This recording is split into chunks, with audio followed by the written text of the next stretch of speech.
Le portrait que vous avez ici est à la fois banal et extraordinaire. Banal, pourquoi? Parce que le personnage qui paraît se fait représenter dans la tenue de magistrat au Parlement de Bretagne, donc c'est un type de portrait que l'on retrouve très fréquemment, car Robien, et je vais y revenir, était magistrat au Parlement de Bretagne, président à Mortier, donc cette robe rouge. Ce qui est un peu moins banal, alors là, moi je le vois mieux sur mon écran que vous ne le voyez sur le vôtre, c'est que à l'arrière, il y a des livres qui sont représentés, je ne sais pas si vous les voyez bien, beaucoup de livres, et effectivement, Robien est avant tout un homme du livre. C'est un personnage qui a une bibliothèque colossale de plusieurs milliers d'ouvrages sur des sujets extrêmement variés, une véritable bibliothèque encyclopédique. Et son attachement à cette bibliothèque, qui a été saisie à la Révolution et qui se retrouve aujourd'hui pour l'essentiel conservée à la Bibliothèque des Champs libres à Rennes, son intérêt pour le livre, il était si fort qu'il a souhaité le manifester à travers ce portrait. Et puisqu'on voit ce qui est encore moins, alors là, donc, mais bon, se faire représenter avec des livres, ça peut arriver. Ce qui est encore plus rare, c'est ce que l'on voit sur le côté, je ne sais pas si vous distinguez bien par là, il y a une étagère, alors on la voit mieux, j'aurais dû choisir la version gravée de ce portrait. Il y a une étagère qui représente des objets de curiosité, et une petite statuette antique. On devine un poisson, on devine une sorte de tatou, on devine quelque chose qui pourrait être un oursin. Et ceci nous renvoyant à ce qui finalement fait la grande originalité du président de Robien, c'est qu'il était collectionneur. Ceci est finalement beaucoup plus rare. Alors, ce n'est pas de ces collections dont je vais vous parler aujourd'hui, je vais quand même en dire un mot pour essayer de situer ce personnage. Bon, d'abord, Robien, qui est-ce? Alors, Robien, c'est donc un individu qui n'est pas né dans ce château de Robien que vous connaissez probablement, qui se situe au Feuil à côté de Quintin, parce que ce château, contrairement à ce qu'on a longtemps pensé, n'a pas été construit de son temps, même s'il est en style Louis XV. Les archives que j'ai pu retrouver dans le fouillon Le Pelletier de Rosambeau aux Archives nationales prouvent que ce château a été construit par son fils à la veille de la Révolution, laissé inachevé à la Révolution et achevé dans la première moitié du XIXe siècle, à partir du moment où les Robiens ont pu retrouver une partie de leurs biens. Donc il n'est pas né dans le château, qui est le château de son fils, et qui, jusqu'à un certain point, dans sa version initiale, était aussi le château de son père, parce que ce n'est pas forcément dans ce château-là que Robien aimait le plus venir, même si de nombreuses sources attestent qu'il y venait régulièrement. Voilà à quoi ressemblait le château de Robien à l'époque du président de Robien. Ceux qui connaissent le site reconnaîtront la rivière qui aujourd'hui encore coule entre la route et le château. Mais pour le reste, on n'y reconnaîtra absolument plus rien du tout. Tout a été détruit à la fin du XVIIIe siècle, tout sauf quelques éléments que l'on peut retrouver ici et là, comme les restes de l'ancienne chapelle, qui figure de fabrique, mais le XIXe siècle est aussi passé par là et sa dimension paysagère. Donc voilà, le château représenté d'un côté et de l'autre, côté cour et côté jardin en quelque sorte, château caractéristique de ce qui existait en Bretagne à cette époque-là. Donc c'est dans ce château qu'est né le président de Robien. Alors ce président de Robien, il est extrêmement attaché à ses origines, même si on verra que ce qui deviendra le département des Côtes-d'Armor n'est pas sa principale préoccupation. Et on le voit à travers ce qui a été son premier travail d'historien. Son premier travail d'historien a été un essai d'histoire généalogique qu'il a consacré à sa propre famille. Le président de Robien, comme de très nombreux aristocrates, très nombreux nobles, était passionné de généalogie. Pensons à ce que Chateaubriand raconte de son propre père au château de Combourg. Robien a mené un travail généalogique tout à fait remarquable, qui est aujourd'hui conservé par des descendants, et qu'il a eu le bon goût, non seulement il a fait, et là on trouve quelque chose qu'on va voir plus tard se développer, Robien a eu la bonne idée d'illustrer son travail généalogique. Il ne s'est pas contenté d'empiler les ancêtres, et là on touche déjà quelque chose qu'on va retrouver tout à l'heure, un goût prononcé pour l'image. Et donc il a fait appel à des illustrateurs, que l'on va recroiser plus tard. Ici, il s'agit d'une très belle illustration faite par un certain Duparc, qui était un dessinateur ingénieur, bon, j'y reviendrai, qui représente l'écartelé des arbres de la famille, c'est-à-dire en fait les arbres de tous ses ancêtres. Le message est très clair, il s'agit de souligner l'excellence de la lignée, avec une couronne et un manteau d'hermine qui renvoie à la magistrature et au duché de Bretagne. Ils ne prétendent pas descendre des ducs. Et derrière, vous voyez ici un rocher qui est dessiné, au pied de cet élément très rococo. Et ce que vous ne voyez pas, c'est que là, il est marqué Roc-Bihan. Roc-Bihan, c'est le nom d'origine des Robiens, le petit rocher. Et là, par ce dessin, on voit bien l'attachement généalogique de Robien à sa famille. Donc, ce qui est intéressant, c'est que probablement l'historien que fut Robien a commencé par être historien de sa propre famille en expérimentant des méthodes que l'on va retrouver dans sa grande œuvre dont je vais vous parler tout à l'heure. Et notamment, ce qu'il faut voir, c'est que la méthode qu'il met en œuvre pour faire l'histoire de cette famille à laquelle il est attaché fortement, cette méthode, il la doit à l'influence des bénédictins mauristes. Vous avez ici la figure d'un des plus célèbres d'entre eux, dont Bernard de Montfaucon, qui est une personnalité intellectuelle tout à fait considérable. Il n'est pas du tout certain que Robien l'ait rencontré, c'est possible, mais pas complètement sûr. Mais Bernard de Montfaucon a fait des ouvrages, a fait des travaux sur l'Antiquité. Lui-même appartient à une famille intellectuelle, les mauristes, qui se fait fort, même si on sait qu'il y a eu quelques ratés, de ne fonder son discours historique que sur ce qui peut être prouvé. Et Robien va appliquer cette méthode. Et il va appliquer cette méthode, y compris à sa propre généalogie. Alors, tout simplement, en Bretagne, le mauriste avec lequel, là, pour le coup, Robien a eu des contacts, c'est Don Lobinot. Et on sait que Don Lobinot, qui est la génération juste avant Robien, avec lequel il a eu des relations, Don Lobinot avait exclu de l'histoire de Bretagne le célèbre Conan Mériadec, qui présentait l'avantage d'être arrivé, d'avoir franchi la Manche avant que Pharamond ait franchi le Rhin, et qui, ce faisant, présentait l'avantage de prouver que la Bretagne était, en tant qu'entité politique, plus ancienne que le royaume des Francs. Et donc, à partir de là, évidemment, c'était plus compliqué, c'était même impossible de démontrer que la Bretagne était un ancien démembrement du royaume. Cette vision historique de la Bretagne a été fortement compromise par l'étude des mauristes, parce que Conan Mériadec, ne se retrouvant dans aucune archive, les mauristes ont considéré qu'il fallait l'exclure de l'histoire de Bretagne et le renvoyer au pays des fables. Robien applique exactement la même chose à sa généalogie. Il préfère fonder une généalogie fiable. Bon, il peut le faire d'autant plus facilement que sa famille remonte au XIIIe, XIVe siècle, pour autant qu'on puisse la connaître, donc effectivement, mais il se fait fort de dire qu'il ne veut pas d'ancêtre improbable, fabuleux. Il préfère remonter moins loin, il ne veut pas prétendre descendre d'Attila ou de tel compagnon de la table ronde. Il préfère avoir des ancêtres fiables, mais authentiquement nobles, et c'est tout le sens de ce travail. Donc un travail effectivement porté par un réel intérêt familial, par un véritable loisir typiquement aristocratique, que d'aucuns pourraient qualifier de traditionnel, mais néanmoins renouvelé et repensé selon les méthodes qui sont à cette époque-là tout à fait neuve et qui, par des canaux, des correspondances, des livres aussi, car les livres de Bernard de Montfaucon se retrouvent dans la bibliothèque de Robien, peuvent être lus et influencer ainsi la façon de voir l'histoire. Il y a un autre personnage qui a probablement influencé Robien, on ne sait pas jusqu'à quel point c'est par l'intermédiaire de Bernard de Montfaucon ou pas, c'est l'homme qui a découvert en quelque sorte le Moyen-Âge en France et qui est le grand érudit Roger de Guénières, qui a fait faire un très grand nombre d'illustrations de tombeaux, de châteaux, et d'une certaine façon, on retrouve avec des illustrations comme cette illustration qui montre un tombeau, j'ai un peu de problème avec la souris, pardonnez-moi, cette illustration de tombeau, on retrouve quelque chose qu'on retrouve typiquement chez Roger de Guénières quand il fait représenter des tableaux, et donc on voit chez Robien l'éveil, par la généalogie, et j'y reviendrai, d'un début d'intérêt pour le Moyen-Âge qui, au XVIIIe siècle, est relativement neuf.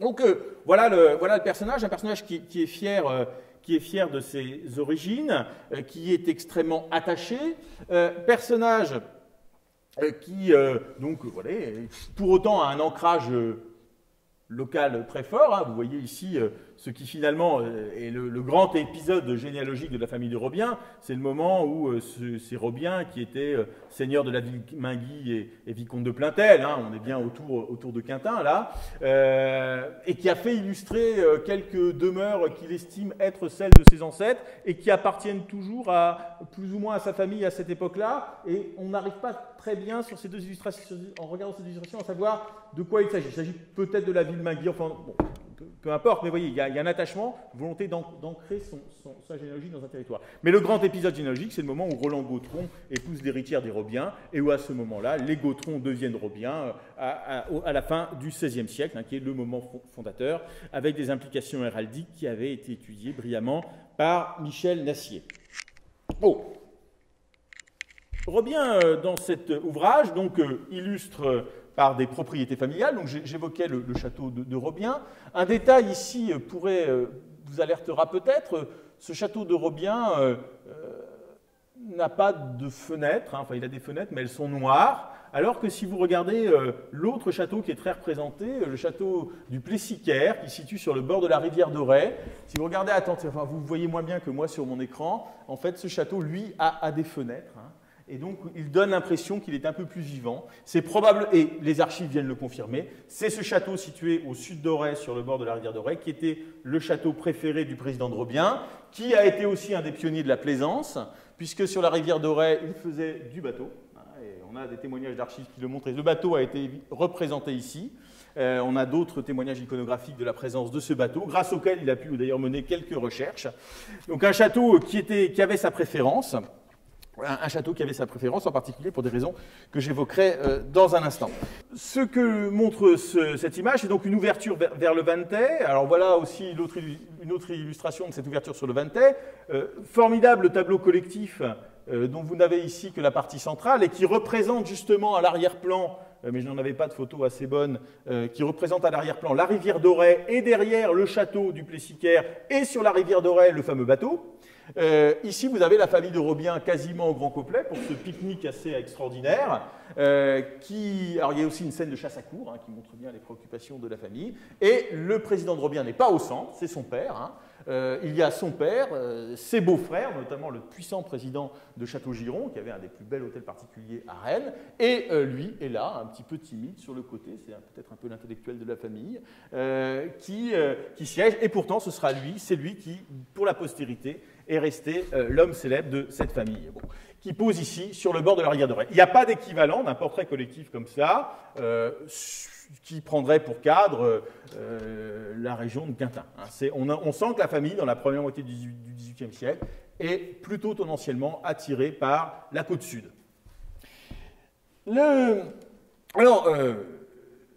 Alors, autre image que l'on trouve dans cette... je reviens à cet essai d'illustration généalogique. Une autre image qui a été réalisée par un artiste rennais du nom de Huguet et qui est en ouverture de ce travail d'histoire généalogique et qui illustre, si vous regardez attentivement, les Robiens du passé qui portent les armoiries des familles alliées et de l'autre côté, convergeant vers eux, les Robiens actuels, c'est-à-dire le Parlement, et cette image sert d'une certaine façon, elle n'est pas facile par ailleurs à décrypter complètement, mais elle sert à illustrer le passage de cette famille de l'épée à la robe, car jusqu'au XVIIe siècle, les Robiens ne sont pas de robe, ils sont d'épée, et illustre ce faisant ce qui a été toute une réalité pour le Parlement de Bretagne, c'est-à-dire l'accueil à flot continu de familles de la moyenne et ancienne noblesse, qui venaient non pas s'y faire anoblir, mais renforcer des positions de pouvoir effectifs. Être magistrat, c'est avoir du pouvoir, mais aussi de pouvoir symbolique. Cette image, elle illustre finalement ce qui est la première réalité de l'histoire familiale des Robiens à l'époque moderne, sous l'Ancien Régime, si vous préférez, c'est l'ouverture. Ouverture à Rennes, 1655, le premier Robien devient magistrat au Parlement de Bretagne, c'est une première rupture. Rupture relative dans l'histoire de la famille, dans la mesure où, quand on va aux archives, on se rend compte que les Robiens avaient déjà plus qu'un pied à Rennes. Ils n'arrivent pas de leur château des environs de Quintin à Rennes tout d'un coup. Ils ont déjà un pied-à-terre, ils sont déjà acculturés à la capitale provinciale. Et par ailleurs, ils y ont au Parlement déjà beaucoup de cousins. L'insertion est très fréquemment, c'est un modèle qu'a montré notamment l'historien américain James Collins, très fréquemment, ces membres de la moyenne, mais très ancienne noblesse bretonne, très représentative que représentent de manière tout à fait caractéristique les Robiens, n'arrivent pas au Parlement d'un coup. Généralement, ils y arrivent par des réseaux familiaux, par des mariages, parce qu'en fait, ils ont déjà un grand-père conseillé par les femmes, des cousins, etc. Et donc, il y a une insertion progressive. Il n'y a pas de hasard. Donc, mais c'est la première chose qu'il faut noter. Les Robiens arrivent à Rennes dans la première moitié du XVIIe siècle, premier tiers à peu près, et au Parlement, définitivement, en 1655. L'ouverture, c'est bien sûr aussi donc, la multiplication des mariages à l'échelle régionale, provinciale, qui fait sortir les Robiens de leurs origines du sud du pays de Saint-Brieuc. Mariages qui vont leur permettre justement de s'installer dans le sud de la province, autour d'Auray, où ils constituent un domaine tout à fait colossal, tout à fait gigantesque. Les Robiens se retrouvent dans le pays d'Auray dans la situation comparable à celle qu'ils combattent dans le pays de Quintin, c'est-à-dire que dans le pays de Quintin, ils sont encore, même s'ils ont des domaines conséquents, des petits seigneurs qui ne cessent de contester les lorges, et en menant des procès à n'en plus finir. Dans le pays d'Auray, ils se situent dans la position exactement inverse, ce sont eux les gros. Ils ont constitué par amalgame, par mariage, un ensemble foncier tout à fait considérable, et ils sont en permanence en procès avec leurs voisins qui leur mènent une véritable guérilla. Donc, une série de petits contre les gros, et donc là, ils sont à front renversé. L'endroit qui est clairement, pour les Robiens au XVIIIe siècle, le lieu de leur prestige social ou de leur assise sociale, c'est le pays d'Auray. Ceci donc expliquant un peu ce que je disais tout à l'heure. Au XVIIIe siècle, le président de Robien, contrairement à ce que l'on lit parfois, ne se fait jamais appeler marquis de Robien. C'est un titre qui traîne parfois dans la famille, au XVIIe siècle on le voit, mais lui ne se fait jamais appeler marquis de Robien, il se fait appeler monsieur de Robien, mais le titre auquel il tient, celui qu'il fait représenter sur son portrait gravé, c'est baron de Ker et de Lanvaux. Baron de Ker et de Lanvaux, ce sont des seigneuries du pays d'Auray qui permettent, par une forme de projection historique, de faire de lui un des héritiers des anciennes baronnies de Bretagne qui, dit-il, sont l'équivalent de ce que sont les pairs en France. Donc voilà où on en est, on est sur de la très très haute noblesse. Et puis le dernier élément d'ouverture, donc vous voyez ouverture vers le Vantais, ouverture vers Rennes, donc on a une noblesse vraiment régionale.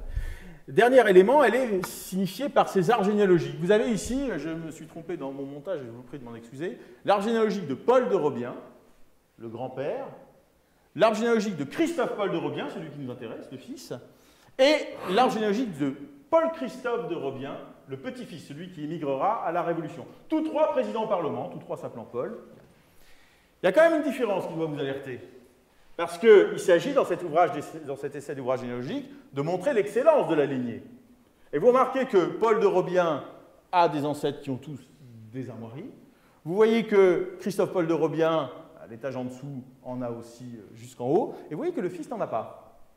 Et qu'on n'est pas remonté aussi haut que pour les générations antérieures. Eh bien, ça s'explique tout simplement parce que, comme dans beaucoup de familles de la noblesse parlementaire, on s'est livré à la guerre de course matrimoniale en allant chercher des dots malouines pour, évidemment, arrondir les patrimoines. Et donc, en allant chercher du côté des dots malouines, eh bien, on a compromis un peu l'excellence des arbres généalogiques, ce que traduit l'arbre généalogique du propre fils du président de Robien, puisque par sa femme, le dernier président de Robien de la lignée, avait une maman qui était à moitié malouine, et donc remonte d'une bonne famille malouine, dit-on, mais bon, pas aussi bonne que pouvaient l'être les ancêtres de ses propres parents. Donc, ouverture, qui est tout à fait importante, car les Robiens ont peu pratiqué l'investissement maritime, c'est vrai.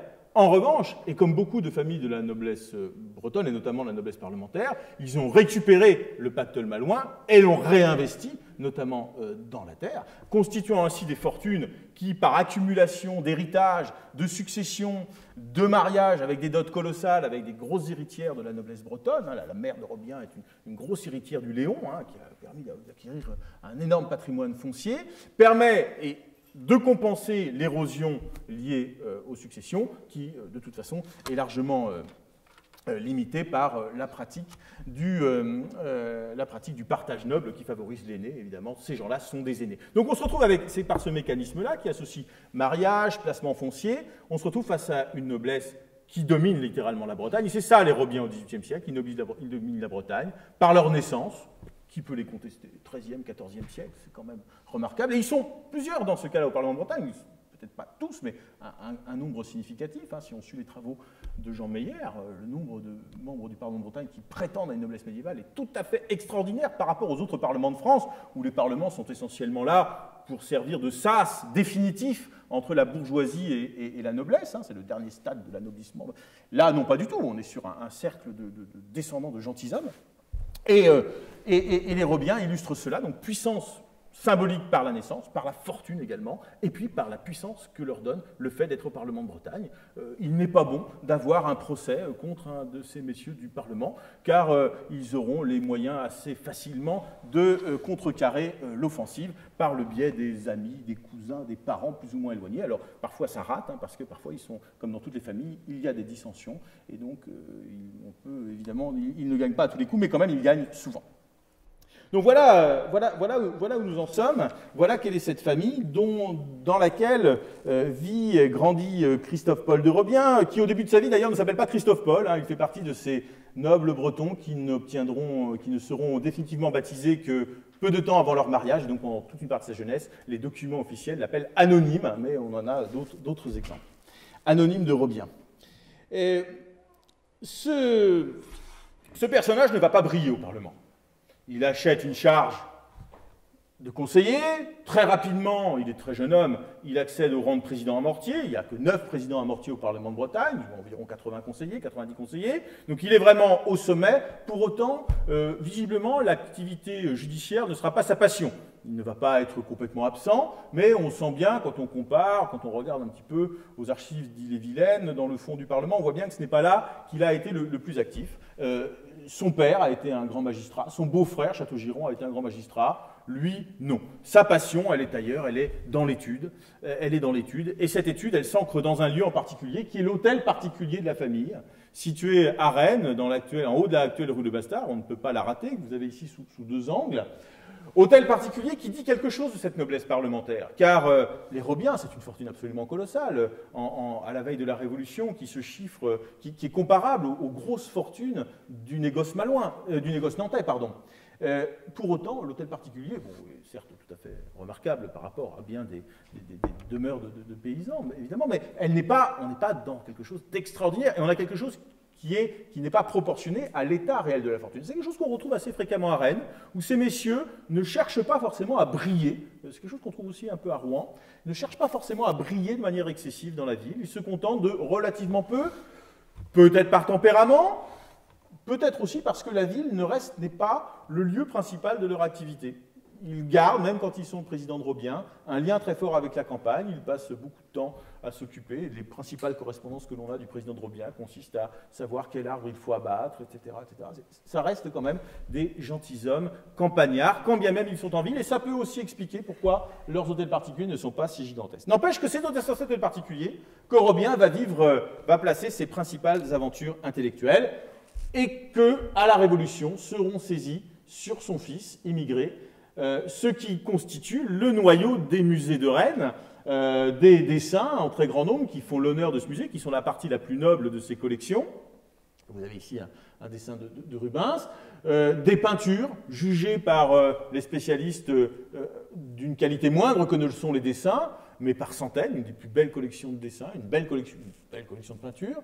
Il y a également plusieurs milliers de gravures, mais aussi des médailles, hein, Robien et numismates, des coraux, des crocodiles, tout ce que l'on peut imaginer, des objets venant de l'Antiquité, égyptienne ou non, des objets plus ou moins à montrer aux enfants venant de la lointaine Asie. Hein. Il y a toute une série de statuettes érotiques dans la collection du président de Robien, aujourd'hui conservée au musée des Beaux-Arts de Rennes.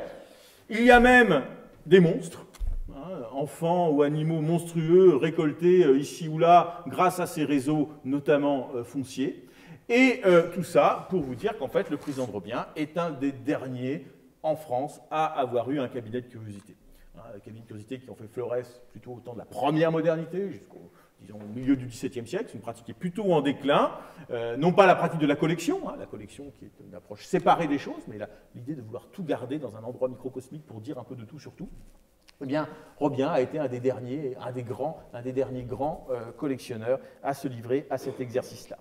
Alors, Robien a donc, dans son hôtel particulier, collectionné, mais il n'a pas que collectionné. Il s'est livré, et c'est sa deuxième grande œuvre, il s'est livré à une description de la Bretagne, qui a été, elle aussi, saisie à la Révolution. De quoi s'agit-il? Il s'agit en réalité d'une sorte d'encyclopédie de la Bretagne. Alors évidemment, je vous disais tout à l'heure, Voltaire, Montesquieu, on aurait pu citer Diderot, et bien sûr vous pensez à la fameuse encyclopédie de Diderot et de d'Alembert, et naturellement Robien appartient à la même génération. Toutefois, il ne faut pas se tromper. D'abord parce que dans la description, dans ce qu'il appelle la description de la Bretagne, et qui est en fait une approche encyclopédique de la Bretagne, comme vous allez le voir dans un instant, Robien n'est pas porteur d'idées radicales. Hein. Ce qu'on va trouver dans la description de la Bretagne n'a pas la force intellectuelle de critique que l'on peut trouver dans certains articles de l'encyclopédie. Il ne faut pas confondre. Mais on va voir quand même que c'est un ouvrage qui sent bon les lumières. D'autre part, Diderot n'a pas influencé Robien. Ils appartiennent finalement à la même génération qui sent les choses de la même manière, qui reçoivent des influences comparables, et notamment ce qui rapproche beaucoup Robien et Diderot, c'est le rapport à l'image. Si stupéfiant que ça puisse paraître entre cet aristocrate breton et Diderot, le rapport à l'image, vous savez que dans l'encyclopédie de Diderot et d'Alembert, l'image est capitale, et bien chez Robien, dans son approche de la Bretagne, l'image va être tout à fait remarquable. Je vais vous en montrer quelques éléments. Le modèle de Robien, c'est plutôt les académies de province. Ces cénacles d'érudits locaux, dont les sociétés savantes sont finalement les héritières, qui se réunissent à l'image des grandes académies parisiennes, et que Robien a voulu fonder à Rennes à 2 reprises. En 1727 et en 1738, 2 fois, Robien a voulu créer une académie à Rennes, et à chaque fois, il a échoué. Prenant acte de son échec, il a décidé de se lancer seul dans l'aventure, car il avait assigné à ces académies de réaliser un vaste inventaire de la Bretagne. La description de la Bretagne que Robien va réaliser, qui va être la 2e œuvre de sa vie à côté de ses collections, c'est tout simplement la réalisation par un homme qui va se dire seul d'une ambition qu'il aurait voulu collective à travers une de ses académies de province, la Bretagne étant la seule province de France à ne pas avoir eu d'académie. La ville de Rennes étant même la seule ville, alors avec Aix pour des raisons compliquées d'ailleurs, la seule ville parlementaire à ne pas avoir eu d'académie, pour des raisons d'ailleurs vraiment très complexes. Alors comment fait-il? Eh bien il commence, il est très vaillant et puis il a beaucoup d'argent, vous l'avez compris, par rédiger un questionnaire très précis qu'il envoie à 300 personnes dans toute la Bretagne, à charge pour eux de le remplir, demandant de le renseigner sur toutes sortes de sujets. Les ressources minières, les eaux, la nature, les antiquités, tout. Résultat, échec total, un retour. Il en est très affecté, et du coup, il va se lancer lui-même dans ce travail. Alors, dès l'introduction, qui fait un peu office de testament intellectuel, il dit qu'il a fait fouiller la terre, parcourir les côtes, les cavernes et les mines, et on comprend par là qu'il a manifestement fait travailler des gens. Il a fait aussi travailler des illustrateurs. On en identifie 2, c'est ceux qu'on trouve qui ont fait les illustrations de l'essai d'histoire généalogique. Huguet, le grand illustrateur rennais sur lequel une petite exposition au musée des Beaux-Arts de Rennes est en préparation, et Duparc. Duparc est une famille d'artistes rennais, petits artistes rennais, certains sont peintres, d'autres sont organistes, et Robien va prendre un des enfants de la famille Duparc et va en faire son receveur sur ces terres, non pas de Quintin, où c'était la famille Chassin qui tenait ce rôle-là, mais dans ces terres d'Auray. Sur ces terres d'Auray, il installe dans les communs du château la famille Duparc, et donc qu'il qualifie d'ingénieur, qu'on retrouve dans les actes notariés de la région d'Auray en train de s'occuper des affaires de M. de Robien, et qui probablement est donc l'homme qui va faire les dessins de la région vantaise, de tout le sud de la Bretagne, et vous allez voir qu'il y en a beaucoup. Donc, il embauche visiblement ces 2 illustrateurs. Il dit qu'il y a 2 illustrateurs qui ont travaillé pour lui. Très probablement, quand on compare les planches, on voit bien que ça doit être cela. Il fait travailler, et puis évidemment, il fait travailler un certain nombre de personnes qui lui envoient des documents. Alors parmi eux, il y a celui qui à ce moment-là est vicaire général de Quimper, et que Olivier Charles connaît bien, Thépaut du Brignoux, car il deviendra évêque de Saint-Brieuc, qui avant d'être évêque lui envoie un mémoire sur la célèbre fontaine de Plougastel. On a le maire de Nantes, qui est aussi historien et qui envoie des mémoires. On a le célèbre ingénieur de Saint-Malo, Garangeau, l'homme des Malouinières, qui envoie aussi, semble-t-il, des documents. Et on trouve effectivement dans l'œuvre de Robien un très grand nombre de dessins qui témoignent de liens avec le monde des ingénieurs. Il y en a d'autres, Loiseleur aussi. Et il a visiblement récupéré beaucoup d'images. Il a fait faire des images par des artistes qu'il a embauchés, mais il a aussi collecté des images qui pouvaient venir d'autres, et notamment des images qui venaient d'ingénieurs. Il y a aussi les frères de la rue, qui sont apothicaires et chirurgiens à Rennes, qu'il va faire travailler. Il y a même un commissaire de police rennais, un dénommé Pierre Curé, qui présentait une double caractéristique dans la vie, c'est qu'il était à la fois commissaire de police et brocanteur. Et Robien a visiblement utilisé ses services. Bon, il y en a quelques autres. Robien dit qu'il a travaillé seul, mais quand on étudie son manuscrit en détail, quand on le regarde à la loupe, quand on regarde son système de référence, on voit bien que son travail, c'est à la fois un travail qu'il a piloté, dont il est l'indéniable chef d'orchestre, il en a donné l'impulsion, c'est sûr, mais il n'a pas travaillé seul, il a embauché des gens, il a bénéficié de certains réseaux, de gens qui n'ont pas aidé autant qu'il l'aurait souhaité, mais qui l'ont quand même aidé, et quand on cumule tout ceci, on a l'impression que Robien a finalement réussi à créer autour de lui une sorte de petite académie informelle qu'il n'avait pu créer officiellement, de gens qui ont pu plus ou moins l'aider. Parmi eux, j'ai plaisir à en citer deux. Alors, un qui est très hypothétique, mais peut-être pas pour vous, et l'autre qui est assez mystérieux, mais assez fascinant. La première, c'est un certain Morel de la Sablonnière. Morel de la Sablonnière était quelqu'un qui a écrit un livre de minéralogie assez délirante et complètement décalé pour le XVIIIe siècle, on croirait un livre très en retard, dédié au président de Robien. Et Morel de la Sablonnière, c'est un nom que l'on retrouve en procès au Parlement, quand Robien était très jeune, à propos d'une mine dont Robien va parler et qui se situe au sud de Saint-Brieuc. Donc, on peut se demander si là, c'est un individu qu'il ne cite pas, mais qui a pu le renseigner sur cette mine de ce que Robien appelle Villorca et qui est plutôt Villoria. L'autre personnage mystérieux, que Robien la cite et sur lequel je n'ai trouvé aucun renseignement, mais je ne doute pas que des gens plus experts que moi auraient plus de talent pour le découvrir, c'est un certain monsieur de Boisorieux, fort versé dans les recherches d'Antiquité, qui est un des pionniers des recherches sur Corseul, et qui est complètement oublié, à ma connaissance en tout cas. Personne ne célèbre le talent de monsieur de Boisorieux, qui est sans doute quelque chose de Boisorieux, mais qui est ce monsieur de Boisorieux? A-t-il même eu... Est-ce que c'est Boisorieux ou Boisoriou? Enfin bon, toujours est-il que ce personnage est tout à fait considérable, et on va le revoir, a beaucoup aidé le président de Robien dans sa démarche. Autre personnage qui a probablement aidé Robien, mais qui là il ne cite pas, pour les Dinanais, Marot de la Garenne, avec lequel il n'était pas forcément en très grande sympathie. Bon, c'est pas vraiment le même milieu, quoi. C'est un peu trop dévot pour lui, je pense. Et il a des plans d'une saline que Marot avait fait aménager à côté de chez lui, et donc on peut penser qu'il a dû passer par ce biais-là, mais il n'en dit pas plus. Et puis il y a un personnage assez intéressant, monsieur de Kermadec. Alors Kermadec, c'est le seul seigneur de la région d'Auray à ne pas être en procès avec Robien. On n'est pas sûr qu'il ait des relations intellectuelles avec lui, mais en 1748, monsieur de Kermadec a déposé aux États de Bretagne un projet visant à faire une description antique naturelle de la Bretagne. On peut se demander dans quelle mesure ce n'était pas un collaborateur de Robien qui serait avancé masqué derrière ce personnage-là, d'autant que ce monsieur de Kermadec était le seul seigneur de la région d'Auray avec lequel il n'avait pas d'ennui. Et c'était quand même un exploit. Ce qui est compliqué quand on étudie l'œuvre, c'est de voir la part des emprunts. Robien n'a pas la même éthique que celle qui est censée aujourd'hui tenailler tous les chercheurs qui vivent dans l'angoisse d'être plagiés et de plagier aussi peut-être. Et donc, il ne pratique pas beaucoup le guillemet. Il cite des noms, mais on a beaucoup de mal, quand on lit son texte, à voir ce qui est de lui et ce qui n'est pas de lui. Et en réalité, on voit qu'il récupère beaucoup de choses. Alors, quelqu'un qui l'a beaucoup inspiré, notamment, c'est Bertrand d'Argentré, dont j'ai vu que dans l'exposition, vous aviez exposé son ouvrage. Bertrand d'Argentré, évidemment, Robien en parle beaucoup avec beaucoup de déférence. Il est assez clair, à mon sens, que Robien a voulu être le d'Argentré de son époque, qu'il a voulu renouveler le genre. Car au fond, entre d'Argentré et Robien, bon, il y a certes le binôme, mais il est un peu hors catégorie, les deux hommes appartiennent au même milieu, ils sont apparentés, et on voit chez Robien qu'il récupère beaucoup d'informations de d'Argentré, qu'il cite avec beaucoup de respect, et même la structure de l'ouvrage fait penser à celle de d'Argentré, notamment Robien présente sa Bretagne comme d'Argentré avait présenté sa Bretagne, c'est-à-dire structurée par diocèse et par ville.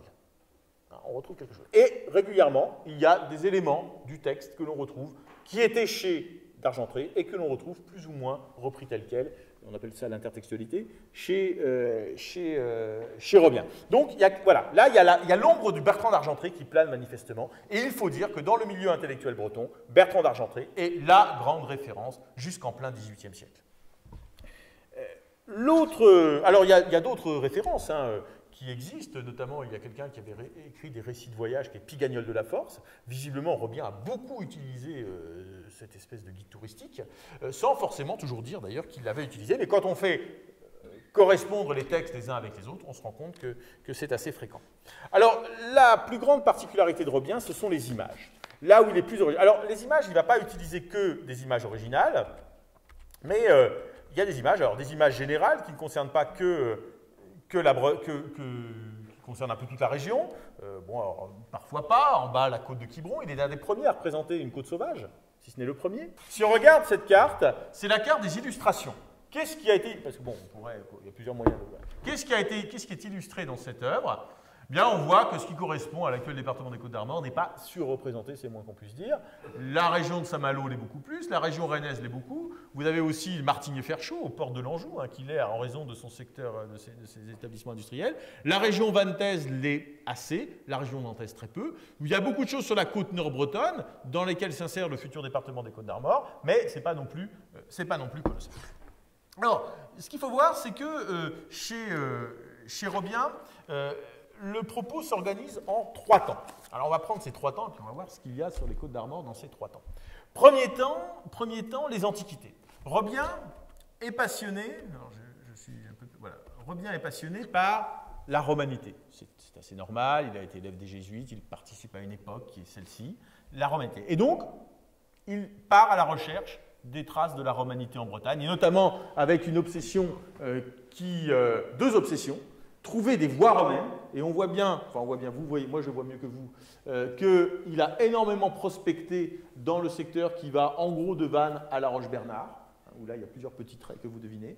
Et puis l'autre grande question pour lui, à laquelle renvoie ce petit dessin, où on voit une bagarre, une bataille, c'est la bataille des Vénètes, c'est-à-dire le moment clé où l'ancienne armorique va basculer dans la romanité. On est dans un univers où, évidemment, c'est toujours très important de voir ces moments clés où on bascule finalement de la barbarie à la civilisation. Et Robien, qui s'intéresse à une bataille qui a eu lieu par là, sachant que son château du Plessis-Thiers est ici.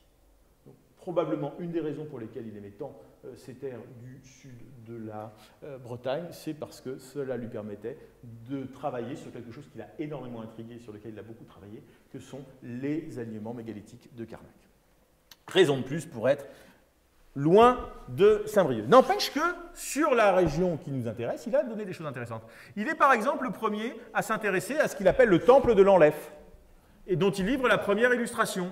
Il n'y voit pas un édifice médiéval, comme beaucoup de gens à cette époque-là, qui ont énormément de mal à distinguer l'art roman de l'art antique, et c'est très compliqué. Vous savez, dans un dictionnaire de 1780, on raconte qu'un érudit italien de passage à Vannes, donc à la fin du XVIIIe siècle, se gausse d'entendre les Vantais prétendre être fondés par César et fonder leur prétention à avoir une ville fondée par César en montrant leurs murailles médiévales. Regardez, ces murailles sont bien anciennes, elles ont été construites par César. Évidemment, cet Italien rigole en disant c'est pas romain, ça, monsieur. Bon. Robien a les mêmes difficultés, donc pour lui, l'Enlève, dont il est le premier, à ma connaissance, à livrer une représentation, l'Enlève, c'est un temple des faux dieux. Il ne se prononce pas trop, druide ou romain, il ne sait pas trop, mais on est quelque part par là. Il s'intéresse aussi, et il n'est pas le premier à le faire, au temple d'Erquy.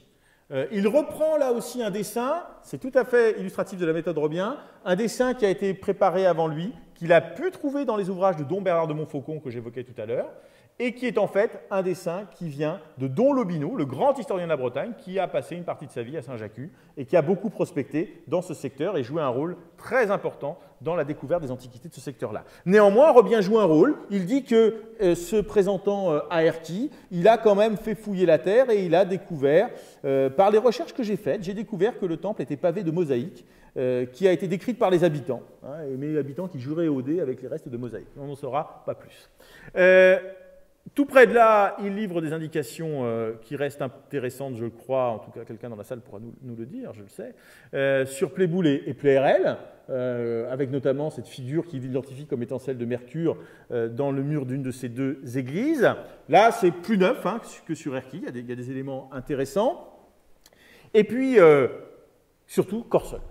Corseul est le grand site archéologique de la Bretagne romaine. C'est même le grand site archéologique avant d'être détrôné par Carnac, si on en juge par le nombre de références livresques qui existent sur Corseul. Alors, ce dessin qu'on trouve dans le fond Robien n'est pas de Robien, c'est une copie de la gravure que l'on trouve dans les travaux de Dom Bernard de Montfaucon, notre Maurice de tout à l'heure, et Robien le fait recopier. Et certains historiens qui n'avaient pas ouvert Montfaucon ont cru que Robien était l'auteur de ce dessin, ce qui n'est pas le cas. En revanche, ce qui est de Robien, c'est ça, c'est cet ensemble, cette planche-là, qui représente son acquis à lui sur Corseul, c'est-à-dire des éléments qu'il a pu trouver sur place, soit lui-même, soit ce fameux monsieur de Boisorieux, dont il dit qu'il a beaucoup travaillé sur Corseul, mais qu'il n'en dit pas plus. Et puis Robien, par un biais précis qui nous échappe assez largement, récupère un certain nombre de pièces qu'il fait représenter ici et que l'on retrouve encore aujourd'hui au musée de Bretagne, à Rennes. Je vous ai fait une petite diapositive pour vous montrer cette Minerve, ce mercure, cette main, cette corde de serpe. Alors là, on ne la voit pas très bien, on la voit mieux sur le dessin ici. Et puis cette céramique et cette douille, toutes choses que l'on retrouve et que l'on retrouve après dans les collections Robien, montrant ainsi le lien entre la démarche de description de la Bretagne encyclopédique qui est la sienne et celle de constitution d'une collection. On retrouve ça aussi dans le domaine de l'histoire naturelle.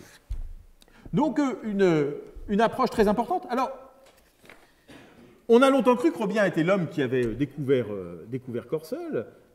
En fait, je me suis amusé pour un article de la Société archéologique historique et archéologique de Bretagne à reconstituer l'écheveau des connaissances qui arrivent à Robien. En fait, Robien est en bas, mais en fait, il récupère tout un tas de connaissances qui associent, dont le Binot, à plusieurs étages, l'Académie des inscriptions, qui envoie sur place, par l'intermédiaire de Lepelletier de Souzy, le célèbre Garangeau des Malouinières, qui fait, lui, le premier plan sur Corseul, qui donne lieu à un mémoire de l'Académie que Robien récupère. Il y a Boisorieux qui apparaît. Tout ça passe aussi par un petit cercle d'érudits dinanais, largement oubliés, je crois, dont on a des traces qui ont commandé les ouvrages de Montfaucon. On sait qu'il y a des gens qui lisent du Montfaucon, qui achètent du Montfaucon à Dinan et qui s'intéressent à ces questions archéologiques. Et Robien, lui, récupère ça. Alors, il ne fait pas rien. Il collecte, il rassemble, il fait la première synthèse et il va aussi plus loin en travaillant lui-même, mais il n'est pas seul. Et finalement, son grand talent, c'est de nous avoir permis de connaître tout ce patrimoine intellectuel qui lui est antérieur. Néanmoins, Robien, d'une certaine façon, va donner les clés qui vont permettre d'éclipser Corseul, car dans le même temps, Robien, c'est aussi l'homme de Carnac. Il est le premier à se livrer à une étude, un des tout premiers, c'est assez compliqué, la chronologie exacte est difficile à déterminer, mais il est un des tout premiers à se livrer à une étude sur les mégalithes de la région de Carnac, avec ce dessin très naïf en bas, que vous voyez ici, qui représente les alignements. Bon, c'est un des tout premiers dessins des alignements, effectivement, on n'est pas dans une approche... Les archéologues d'aujourd'hui trouvent ça un petit peu léger, et ils ont raison, ce n'est pas encore dans l'archéologie, c'est de l'antiquariat, c'est l'étape d'avant. Mais ce qui est intéressant ici, c'est que vous avez en haut l'identification de ces mégalithes aux Gaulois, antiquité gauloise, je ne sais pas si vous voyez très bien. Et ça, c'est très important, c'est le grand acquis de Robien. Robien n'est pas le premier à dire que les mégalithes peuvent être gaulois, mais c'est le premier à dire que les mégalithes bretons sont gaulois. Il est le grand inspirateur d'Obélix, si vous voulez. Et Robien, pourquoi il dit ça? Tout simplement parce qu'il a lu les Mauristes, il a lu Dom Bernard de Montfaucon, il a lu dans Bernard de Montfaucon des travaux sur Stonehenge. Or, il applique le même raisonnement, il dit « cela ne peut pas être l'œuvre des Romains », alors qu'à son époque, les mégalithes sont plutôt considérés comme étant l'œuvre des Romains. Il dit « non, ça ne peut pas être l'œuvre des Romains. Regardez, il en existe dans des zones qui n'ont jamais été romanisées, au nord de l'Europe. » Il applique le raisonnement à la Bretagne pour détacher de la romanité les mégalithes et les projeter dans le monde gaulois. Alors voilà comment cet individu qui était passionné par la romanité, qui en avait fait le cœur de son travail, a donné les clés qui plus tard permettront de fonder la celtomanie. Il n'est pas celtomane, mais il donne les éléments pour. Avec parfois des conséquences assez amusantes. Vous avez ici un certain nombre d'instruments en cuivre qu'il a trouvés, notamment celui-ci qui est marqué A, il a trouvé près de chez lui aux feuilles. Et donc pour lui, ces éléments, il est le premier à les collecter, il montre un intérêt pour des choses qui ne relèvent pas de la grande et belle antiquité. Ces éléments sont gaulois. Ce sont des éléments gaulois. Alors, ils viennent d'un peu partout, mais le A vient de chez lui, de ses propres terres. Robien, c'est finalement l'homme qui fait rentrer les Gaulois, qu'on appellera aussi les Celtes, dans le paysage historique breton et patrimonial breton, en leur apportant des monuments. Alors, il hésite, même sur ces il hésite, il ne sait pas très bien quoi faire de tous ces monuments, même de ces objets-là. Il ne sait pas si c'est des piquets de tente, il ne sait pas si c'est des instruments liés à des sacrifices, il ne sait pas, mais voilà, il dit, pour moi c'est gaulois. Donc, il ouvre la voie. Deuxième aspect dans le travail de Robien, la deuxième partie de son travail, la première partie, c'est l'Antiquité de la Bretagne. Le deuxième aspect, c'est d'étudier les villes bretonnes envisagées par diocèse. Et à chaque fois, il essaie de livrer une illustration de chacune des villes bretonnes. Alors, pour le territoire qui nous intéresse, nous avons donc ici, alors sur mon écran, les couleurs sont beaucoup plus vives que les vôtres, je suis désolé pour vous. Plan de la ville épiscopale de Saint-Brieuc, nous sommes, que vous reconnaîtrez, je pense, aisément, la cathédrale étant marquée de manière plus foncée au centre. Plan de la ville de Tréguier. Alors, regardez Saint-Brieuc, je crois qu'il n'y a même pas le nord, donc ça sent l'inachèvement. Hein. Plan de la ville de Tréguier. Bon, ça sent aussi un petit peu l'inachèvement quand même. Alors là, en revanche, on est sur un très beau plan, celui de la ville de Guingamp. Est-ce que ces hommes en sont l'auteur? Est-ce qu'il a récupéré un plan? Ça, c'est des recherches qui pourraient être menées à partir, ou qui l'ont peut-être d'ailleurs été par certains ici, à partir de fonds plus précis. Très, très beau plan de Guingamp. Alors, il y a des familles de plans. Celui-là fait beaucoup penser au plan de Fougères. Donc, c'est peut-être le même ingénieur qui est intervenu à deux endroits. Il l'a récupéré. C'est très compliqué de retrouver les filiations. Là, Robien se passionne pour les forts. Château du Taureau et autres. Fort-la-Latte. Typiquement un plan récupéré chez les ingénieurs. Ça, ce n'est pas ces hommes à lui qui l'ont fait. Fort-la-Latte. Une vue de Lamballe. Alors parfois c'est une vue, parfois c'est un plan, il n'y a pas de caractère systématique. Une vue de Lamballe avec un ciel disproportionné, qui peut renvoyer à son goût prononcé pour la peinture des écoles du Nord, mais qui, pour nous, ne nous montre guère ce que fut réellement Lamballe. Hein. Enfin, on devine, mais c'est quand même compliqué. Exception, sa ville de Quintin, qui n'était pas vraiment sa ville, mais à laquelle il était visiblement très attaché. Il l'a représentée par un plan et par une vue. Et comme il ne manque jamais une occasion d'évoquer sa propre famille, il tire la vue au maximum afin de montrer par la lettre R les bois de Robien. Bon, donc, chez lui, c'est derrière. Voilà. Donc le département, ce qui sera le département des Côtes d'Armor, est largement représenté. Alors, c'est toujours un petit peu la même façon de présenter les choses, avec des éléments très modernes, des éléments qui ne sont pas du tout. Il n'y a pas de caractère systématique. Modernité, par exemple, il indique quasiment systématiquement les latitudes et les longitudes. On veut quelque chose de précis. Quand il parle des populations, en revanche, il parle des feux. Robien est complètement étranger à l'approche statistique. Pas de coefficient de population, non. Qu'on trouve à la même époque sous la plume des intendants qui font des rapports pour le contrôleur général des finances. Non, chez Robien, il n'y a pas de ça. On parle de feu à l'ancienne, et même la structure globale de présentation des différentes villes se fait par diocèse, à partir de la première jusqu'à la dernière, en suivant l'ordre des diocèses, qui est l'ordre que l'on voit aux États de Bretagne. C'est une approche relativement traditionnelle. Mais bon, là où on trouve un élément de modernité, c'est que Robien s'efforce systématiquement de donner des indications économiques. Bon, par exemple, pour Saint-Brieuc, son commerce maritime commençait à fleurir tant pour la morue que pour le cabotage. Pendant la guerre, il ne dit pas laquelle, ils ont armé quelques corsaires pour la course, mais depuis, il est bien tombé. Le commerce intérieur consiste en blé, fil et choux, dont les habitants fournissent toute la province. Il essaye régulièrement de donner des éléments, mais ceci apparaît toujours en dernier, après une approche qui privilégie les institutions religieuses, civiles, les monuments quand ils sont remarquables, quelques considérations sur l'urbanisme, je vais y revenir, et pour finir l'économie. Mais c'est déjà intéressant cette ouverture sur l'économie. Ce qui est amusant ici de voir, c'est son regard sur l'urbanisme. Ce qui plaît à Robien, c'est Rennes reconstruite. Et le port de Lorient. Ça, ce sont ces deux références. Et le port de Brest aussi. Les belles machines toutes modernes, les quais rutilants, les rues larges et bien refaites de Rennes avec ses grandes places, ça lui plaît. Alors, est-ce qu'il retrouve la même chose dans ce qui sera le département des Côtes d'Armor? Bien, pas trop. Alors, il met Morlaix dans le diocèse de Tréguier parce qu'il considère que le faubourg morlaisien côté Trégor est plus important, donc il triche un petit peu. Bon, donc on a droit à une très belle manufacture des tabacs, bâtiment moderne, on n'est pas très étonné. Guingamp s'en sort bien. Ville agréable, des belles rues, jolies places, avec des maisons régulièrement bâties. Ça c'est très important chez Robien, mais cette place est gâtée par les halles. C'est pas bien. Alors Saint-Brieuc n'a rien de remarquable. Ses rues sont étroites et tortueuses et sont mal bâties. Lamballe, la Haute-Ville, plusieurs rues étroites et mal bâties. Cependant, elle a une grande place. Elle se sauve un petit peu. Montcontour, ses édifices sont mal bâtis, ses rues sont étroites. Jugon, petite, désagréable, mal bâtie.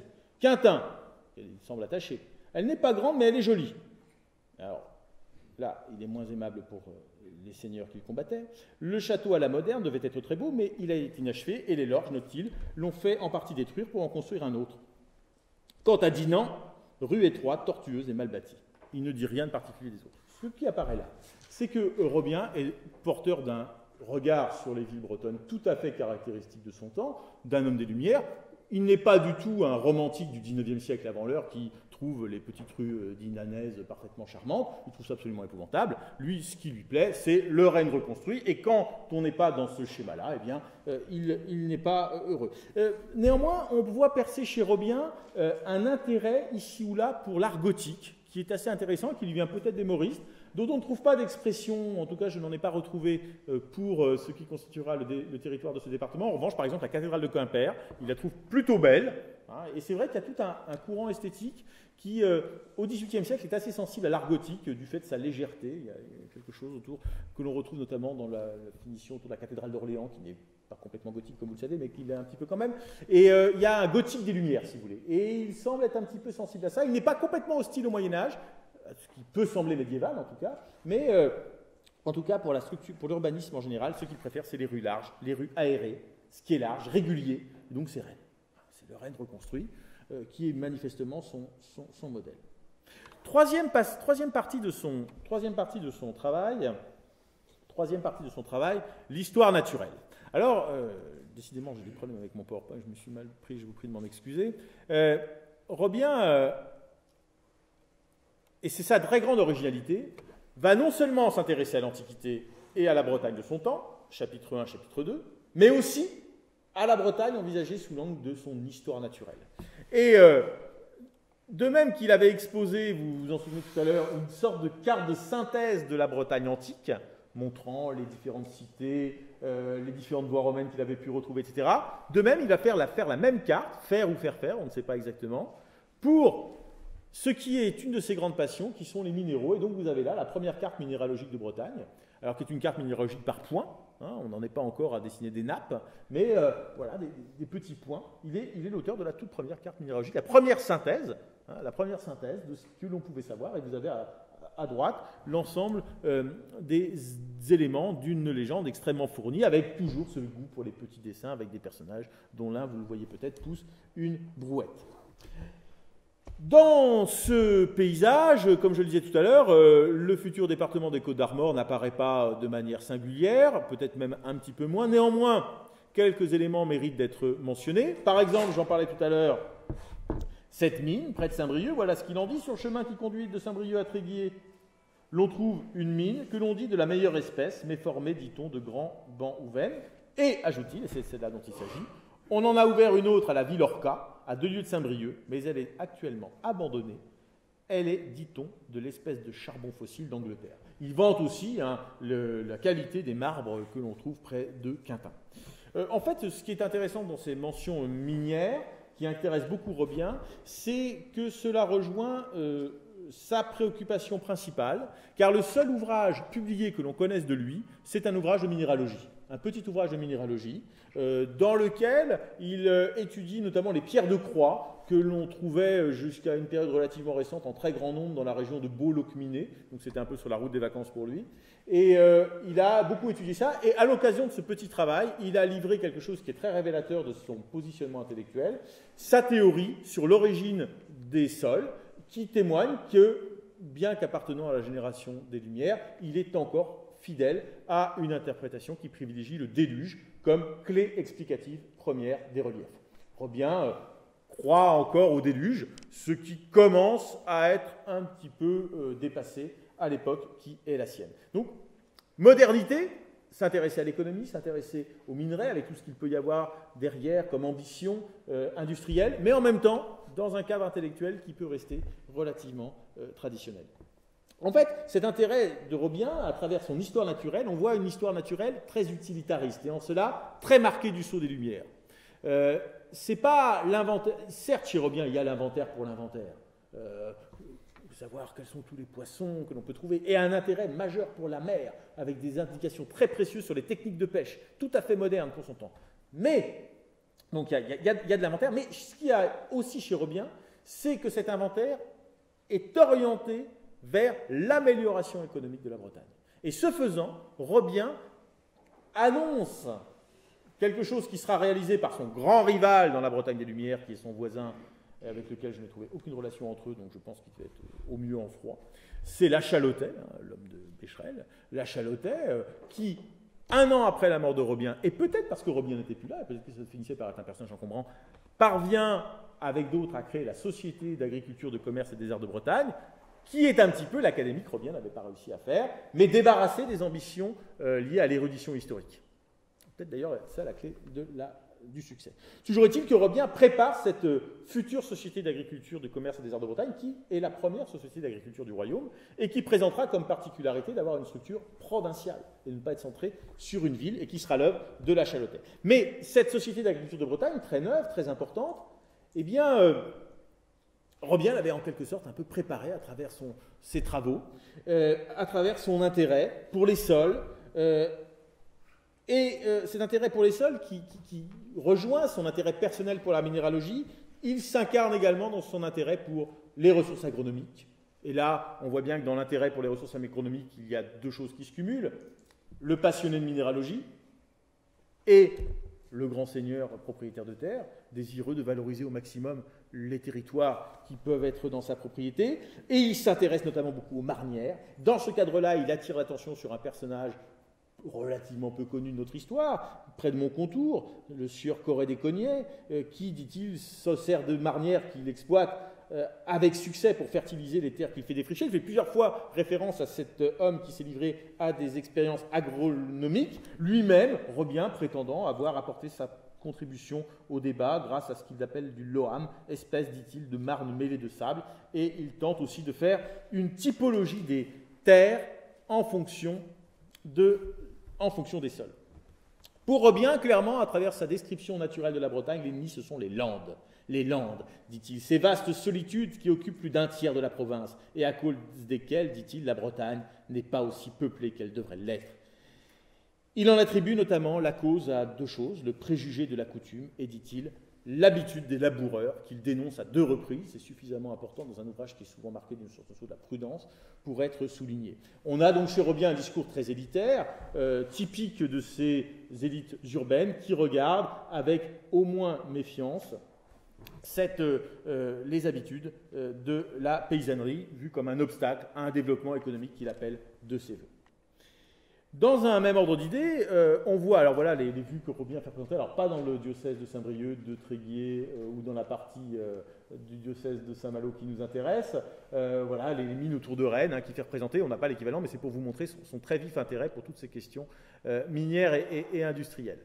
Voilà les vues sur certaines vues, mais les photos ne sont pas excellentes, qu'il a fait faire sur les pêches, et puis il a fait en marge de Quimper, il a fait représenter des petits personnages tout à fait intéressants, dont l'un, vous le verrez, vous le voyez, a un bonnet rouge. Ce qui apparaît chez Robien, à travers cette méfiance pour le peuple, on le retrouve également dans un Robien qui pourchasse les légendes. Là, on rejoint le Robien qui est à la fois naturaliste et historien, notamment une grande préoccupation de son époque et de lui-même, c'est la question des cités englouties dans les marécages, dans les marais. Alors évidemment, on pense à la cité 10, il n'est pas très, alors qu'il n'est pas un marécage, il n'est pas très clair sur le sujet. Alors il s'est beaucoup intéressé à la mare de Saint-Coulban, à côté de Saint-Malo, ça l'a beaucoup intéressé. Il s'est aussi beaucoup intéressé à la question du lac de Grandlieu, la cité d'Herbauges et ces questions-là. Pour lui, généralement, derrière tout ça, il n'y a que faux langage populaire. On a un discours qui est... Et ça, on retrouve le Robien, homme des Lumières, qui pourchasse les fables, qui essaie de retirer tout ce qui est fable dans l'histoire de la Bretagne, dans le paysage breton. Et d'ailleurs, à plusieurs reprises, il emploie des termes peu à même pour les miracles, les pardons, les pèlerinages. Ce n'est pas tellement son univers. Mais là encore, le Robien qui pourchasse les fables connaît des limites. Et je reviendrai à l'histoire. Robien se flatte d'être aussi historien. Je parlais tout à l'heure de Conan Mériadec. Dans un premier temps, Robien va exclure Conan Mériadec, sans doute influencé par Don Lobino, et puis dans un second temps, il va le réintroduire. Sans doute parce que Conan Mériadec a été remis sur son trône par un autre mauriste, qui a en quelque sorte trahi Don Lobino et qui est Don Maurice, dont j'ai vu aussi que vous aviez exposé l'œuvre. Travail tout à fait considérable, produit avec l'aide des États de Bretagne, comme l'avait été l'histoire de Bretagne de Lobino, mais produite également sous la houlette un petit peu impérieuse de la famille de Rohan, qui avait été passablement mécontente de voir disparaître de l'histoire de Bretagne Conan Mariadec, dont il prétendait descendre. Et donc, au XVIIIe siècle, il y a eu en Bretagne cette grande défaite de l'érudition. La Bretagne est la seule province française, je crois, à avoir 2 histoires mauristes. Il y a 2 histoires de la Bretagne par les mauristes.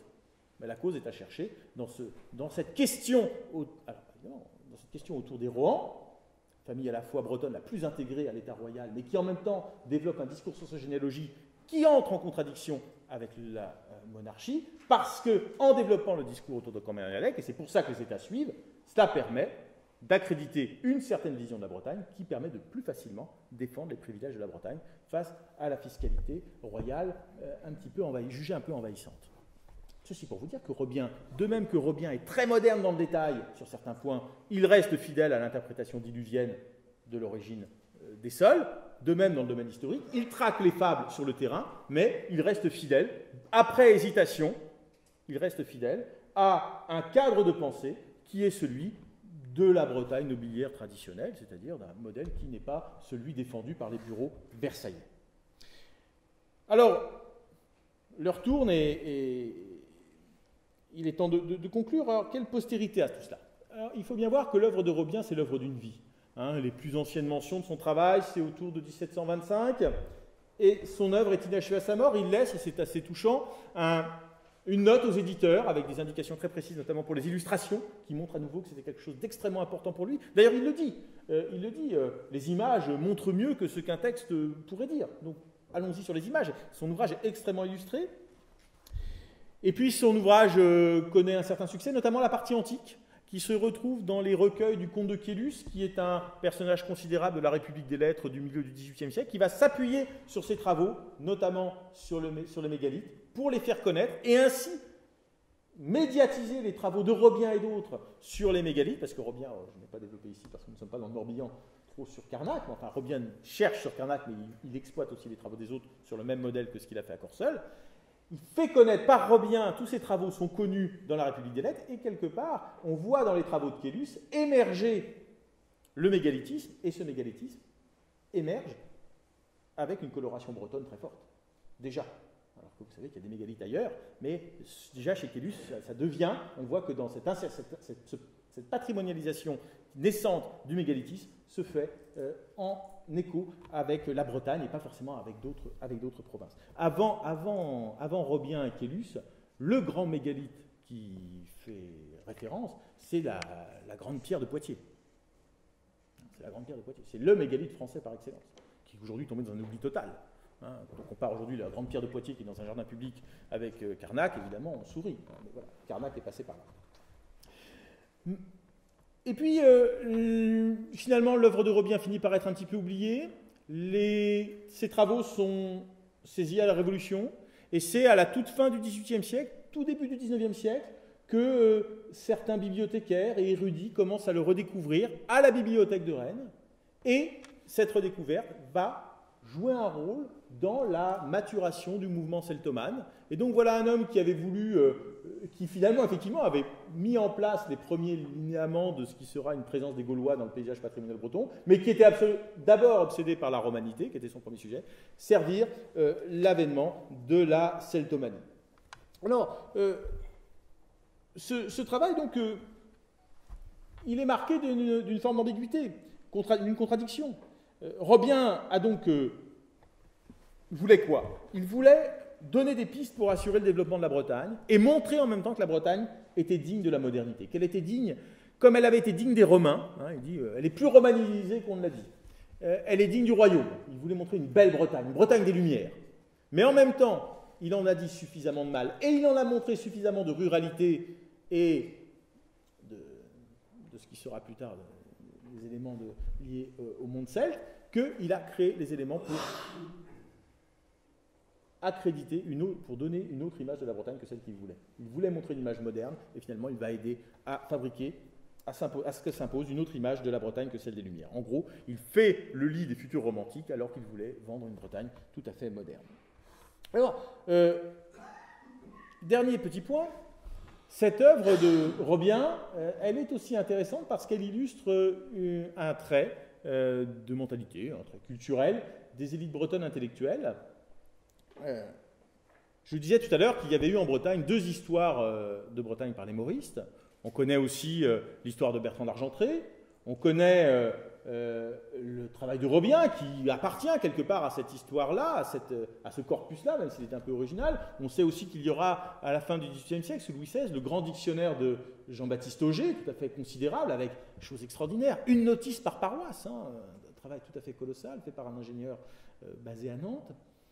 Et quand on regarde, en fait, on a l'impression, et ce n'est pas qu'une impression, quand on fait des petits calculs, on voit bien que les élites bretonnes ont beaucoup étudié la Bretagne, et pas beaucoup les villes. On voit que les histoires de villes, alors je sais qu'il y a Rufflet, mais Rufflet est un peu l'exception, on a un peu à Nantes, mais sachez par exemple qu'à Rennes, il n'y a eu aucune histoire de Rennes publiée avant 1845. Il y a eu des petites choses manuscrites, mais il n'y a rien eu. Rennes est une ville sans histoire, alors qu'elle ne manquait pas d'intellectuels. En revanche, les élites rennaises et bretonnes se sont passionnées pour l'histoire de Bretagne. Et là, il y a quelque chose d'assez intéressant, que Robien illustre et que l'on comprend bien dans son cas personnel, car par sa famille, par ses fonctions au Parlement, par sa fortune, tout en lui respire la Bretagne, il n'est pas lié à une ville, et c'est à ça qu'il faut penser. Mais on a chez les élites bretonnes, et c'est peut-être quelque chose que l'on retrouve jusqu'à notre époque, une tendance à se penser non pas de telle ou telle ville, mais à l'échelle régionale. Toujours est-il qu'on sent quand même que cela évolue un petit peu à la fin du XVIIIe siècle. Et je parlais tout à l'heure du dictionnaire Auger. Le dictionnaire Auger, auquel contribua Rufflet, permet quand même à chaque ville et même chaque paroisse rurale de Bretagne d'avoir son article et même pour les villes son histoire, mais dans un vaste volume. Et ce faisant, ça lui a illustré quelque chose qui est, parce qu'il a fallu le constituer, ce dictionnaire, il a fallu avoir des relais, ici Rufflet, d'autres ailleurs, il a fallu avoir des relais, et pour constituer un dictionnaire comme cela, il faut qu'il y ait du monde. Et ça traduit probablement une marche vers le savoir d'une partie des élites bretonnes qui ont pu, au XVIIIe siècle, plus qu'on l'a dit, parce qu'on se vante beaucoup le disert culturel breton, participer à une aventure scientifique. Et je connecterai cette dictionnaire d'Auger à la multiplication des chambres de lecture et sociétés littéraires telles qu'elles apparaissent sous Louis XVI, et qui sont tout à fait considérables en Bretagne, et qui font contraste avec le fait que cette province n'avait jamais eu d'académie. Et il y a un contraste très... Et donc, comme s'il y avait une sorte de conversion d'une partie des élites bretonnes. Je ne sais pas s'il faut aller jusqu'à confronter ces chiffres à ceux assez remarquables des premières générations de polytechniciens qui montrent un grand nombre de Bretons, mais toujours est-il que Robien, Auger et quelques autres montrent probablement que derrière l'image d'une Bretagne souvent arriérée, désertique ou en retard, il y avait effectivement une Bretagne des Lumières. Je vous remercie.